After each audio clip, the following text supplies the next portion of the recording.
take a look at this Wen 1x30 belt sander. The way I use it, I guess, or will use it, I guess, is more grinder than sander. I've already put it together. I actually had done a complete video comparing it to my old Harbor Freight one, which I was retiring, and discovered I hadn't turned the camera on. So we're going to have to reverse some of this stuff. Overall, it looks very similar in basic function. You know, it's got a 1x30 belt, which I used the heck out of on the grinder it's replacing. And it's got a little disc, 5-inch, 6-inch disc on the other side. We'll show you that in a second. That I hardly ever used on its predecessor. I'm having to take some of this apart to show you some of the important stuff. All the plastic side covers and plastic knobs are to be expected. I mean, what do you expect? But what really got me is all of the pulleys are plastic. Now it says POM on here. I don't know how tough of a plastic POM is. I'll have to look that up. But it's plastic.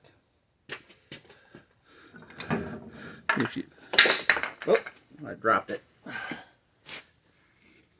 If you look at, this is the belt track for the Harbor Freight, and you may notice that this is a metal wheel and this is a metal wheel, but the main drive wheel is a plastic wheel, so it seems to have held up okay. It's, I don't know, 10 years old.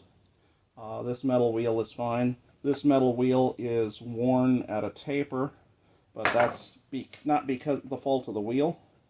It's the fault of the fact that this nut right here would loosen up, which is what holds the tracking wheel in place, and it's the pivot bolt for the tension, and then you'd adjust it for tracking like this.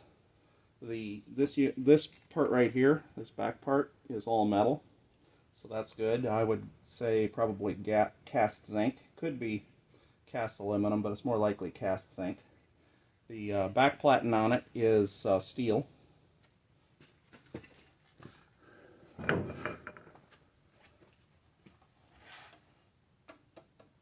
back platen on the Wen 1x30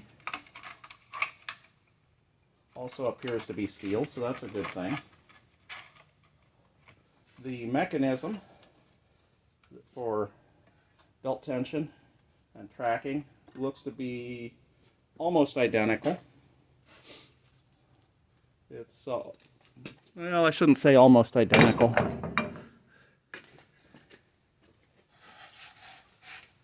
Yeah, it's almost identical. The only difference being that there's a little cover over the tracking adjustment mechanism.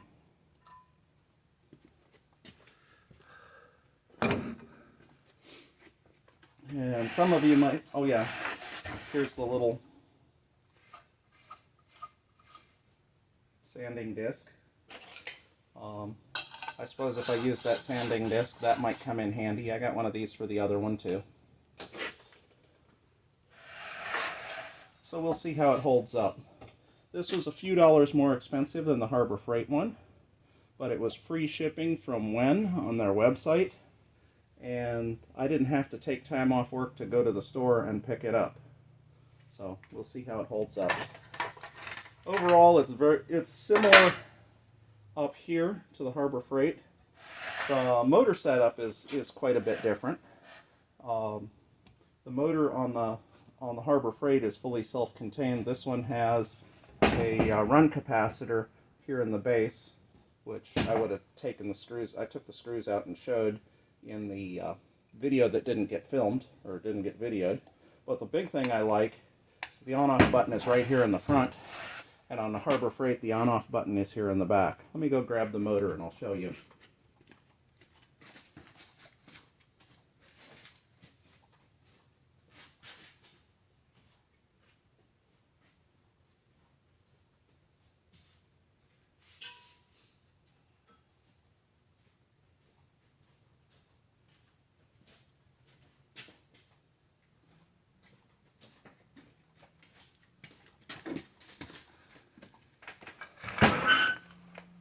the same basic layout, except that I had to reach across the unit, which is not all that risky because I don't wear long sleeves in the shop, and probably nobody should.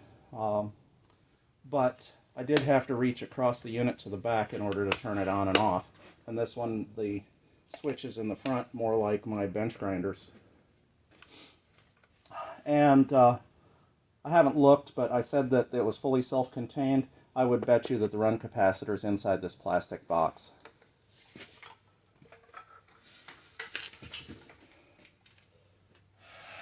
Ultimately, do I think it's worth what I paid for it? Haven't a clue. The Harbor Freight was worth far more than I paid for it, so I got it on sale. And like I said, I used it for 10 years. What I use the original for, and what I'll use this machine for, is deburring the edges of aluminum mold plates. After I surface them, no matter how careful I am with everything, there's a burr around the outside edge. Sometimes if I have a little too much chamfer on it, there we go. The burr doesn't show up, but if I have too much chamfer on it, then I run the risk of having other issues that I don't want my customers to have to deal with. Here we go.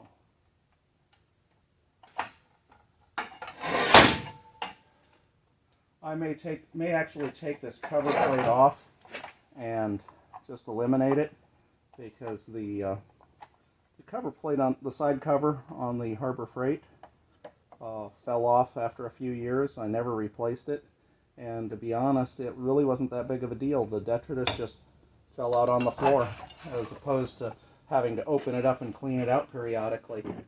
And you might say, well, you got a vacuum port right there. Yeah, that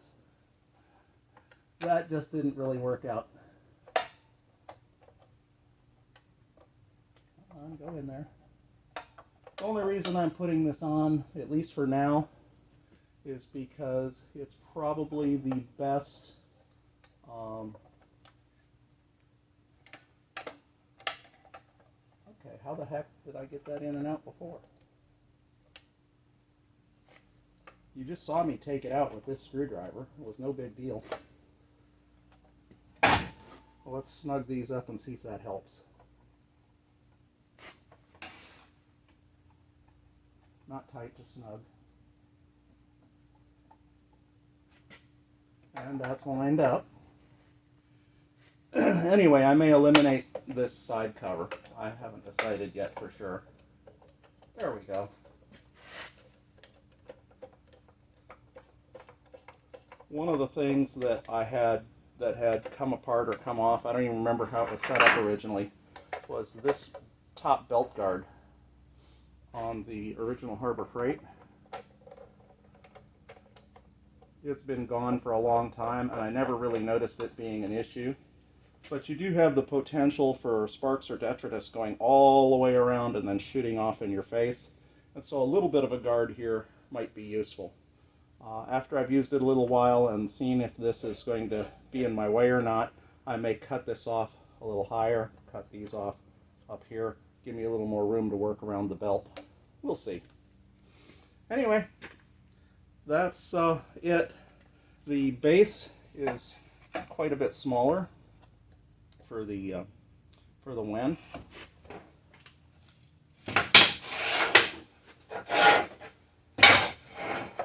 So I don't know how easy this is going to be to mount on my stand where I had it before, but I guess I'll find out.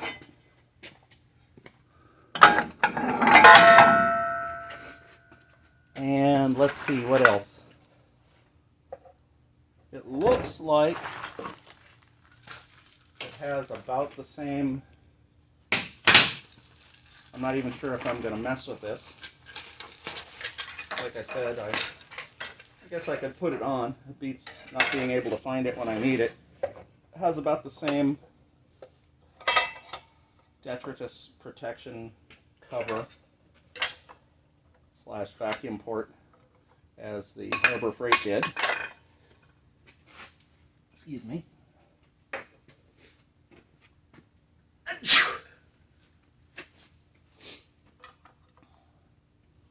doesn't seem to fit up very well. Oh, I see. It has to go in like that. Yeah, I guess it fits up just fine. Seems to have about the same setup. One less screw as the Harbor Freight cover. It's a little bit different in the casting and the table, of course. Anyway, only 3 screws instead of 4. Probably won't hurt anything to just put it on there. Actually, it's probably in my way of getting a screw in here to mount it to my, well, I'm using a grinder stand for it. So, we'll deal with that when we get to it. Anyway, that's basically the difference. This was a little bit more expensive, but it saves me money because I don't have to go to the store and stand in line and burn gas and burn time to pick it up. I think that's something that sometimes people don't take into account when they choose to try and save the last possible dollar. Anyway, the one at Harbor Freight is definitely the least expensive one of these that I have seen. And except for the plastic wheel here and here are very similar in manufacture and function. I'm sure this will get lost. I have no idea where the one was that fit this table. You can see nothing's been in it in years. Will probably get hung on the wall and forgotten. If you're wondering why the Harbor Freight one was all taken apart, it's because I plan to use some of the parts at some point to build, including the motor, to build a potentially build a more durable one of these.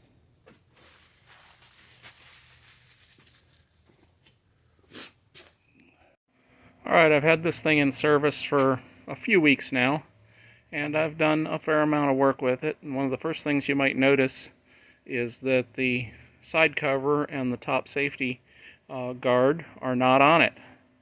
That's because I've had to pull the cover off fairly often. It's kind of awkward.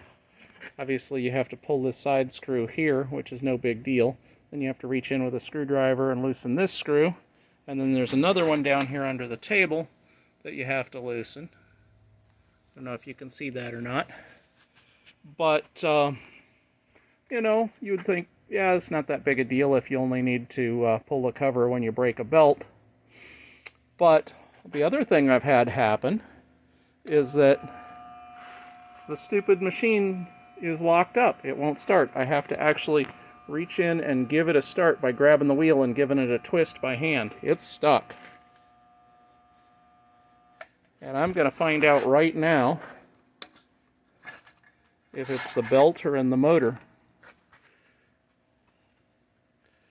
We've got the belt off. Okay. So something's stuck or sticking, but the motor seems to start just fine when there's no load on it. That's a little stiff. That's, yeah, those are both okay. It just won't take the normal tension of a regular belt. And those are not cheap belts. Those are Norton 1x30 belts. That I'm pretty sure these are Nortons. I buy them all from McMaster Car. And that looks like part of a Norton logo. That looks like part of the Norton logo right there. I think they make them in wider pieces and then cut them in strips. So anyway, let me put this back on and I'll bring you back. Alright, now I'm sure it'll start right up. Yep, so I broke it loose. But the other thing is that the tracking knob doesn't seem to do anything. See, I'm just turning and turning and turning and turning all the way to the limit in that direction. Turning and turning and turning and turning and turning and turning and turning and turning and turning. Oh, I guess we finally did. No? We got a little bit of change of tracking, maybe. Let's turn it back. There we go. Basically right there. Looks like that's it for tracking, about that much.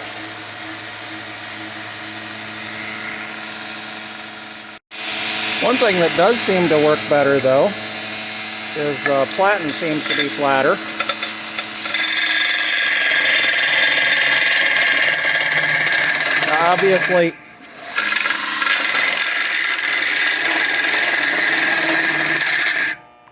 Obviously, oh, it's stuck. Obviously, if you put too much pressure on that weak motor, it'll load up and stop it, but it seems to be pretty flat. Of course, it's brand new, and the Harbor Freight one had been literally dropped and abused and used for years, so it may not have been quite so flat, but that's a positive.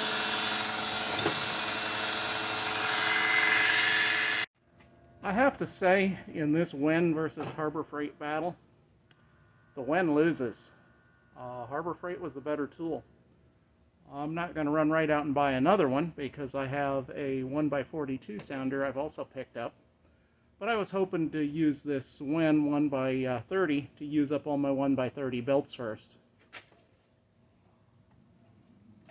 And here's the big deal, right? Already it's stuck again. I got to reach in and spin that wheel by hand in order to get it going. Is it a little better than the Harbor Freight in some ways? Maybe. Is it easier to change the belts? I can't say because it's been years since the side cover for the Harbor Freight one broke and fell off. But I used the Harbor Freight one for years and years and years before it got to the point where I decided it needed to be replaced. It was just plain wore out. The Harbor Freight has metal wheels. The tracking worked on the Harbor Freight, at least for the first several years it did. As it got wore out and I had to go back and tighten it up, the tracking didn't work as well. The tracking on this, however, doesn't work very well basically right out of the box. And the motor sticks under a normal 1x30 belt load with a quality belt. It's not like the belt is too short or there's something wrong with it or it's too stiff. It just locks up every once in a while and I have to give it a little kick by hand to get it started. And that's just not great. Does it have a flatter platen for the belt? Yeah, it does, but I can't say that the Harbor Freight didn't have a flatter platen when I first got it. I used it for years and years and years, and it literally did get dropped. I mean, it got knocked off the bench and stuff before I finally bolted it to a grinder stand. But if I was buying another 1x30, I would buy the 1x30 Harbor Freight one instead of the one from Wen, based on this one example. And I want to add one qualification. I think Harbor Freight sells two 1x30 belt grinders, 1x30 benchtop belt grinders. One of them is a 1x30 with a 5-inch side wheel, or maybe it's a 6-inch side wheel, I forget. And the other is just a 1x30. I had the one with the side wheel, so there may be some difference in how they perform between those two models. That's the only thing I would have to say on that. But this is also the 1x30 with the 5-inch side wheel, so I'm comparing it. Here we go. So I'm comparing apples to apples here as far as basic features. Are the levers and controls any better? No, they're about the same. Other than, of course, that the tracking has almost no adjustment. That's my opinion. Harbor Freight wins, Wen loses.